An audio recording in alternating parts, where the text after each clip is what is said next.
పూరి జగన్నాథుడు ప్రతి సంవత్సరం 15 రోజులు అనారోగ్యంతో ఎందుకు ఉంటాడో మీకు తెలుసా? జగన్నాథుడికి మాధవదాసు అనే పేరు గల భక్తుడు ఉండేవాడు.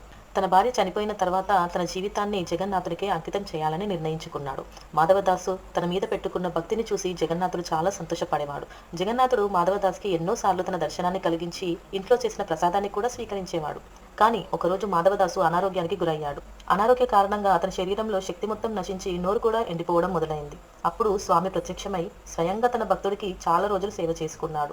తర్వాత మాధవదాస్‌కి స్పృహ వచ్చిన తర్వాత, ప్రభువా, నీవు 3 లోకాలలో నాయకుడివి కదా, మరి నా అనారోగ్యాన్ని ఒక్కసారిగా ఎందుకు నయం చేయలేకపోయారు అని అడిగాడు. అప్పుడు జగన్నాథుడు నవ్వుతూ ఇలా అంటాడు: మాధవదాసు, ఈ జన్మలో ఈ దుఃఖాన్ని అనుభవించకపోతే నువ్వు మరో జన్మలో మళ్ళీ ఈ దుఃఖాన్ని తీసుకోవాల్సి ఉంటుంది. నా భక్తుడు కష్టపడితే నేను అస్సలు చూడలేను. నీకు ఇంకా 15 రోజులు సమయం ఉంది, కానీ మిగిలిన దుఃఖాన్ని నాపై వేసుకుంటాను అని అంటాడు. ఈ కారణంగా జగన్నాథుడు ఇప్పటికీ కూడా ప్రతి సంవత్సరం 15 రోజులు అనారోగ్యానికి గురవుతాడు అని చెప్పుకుంటారు.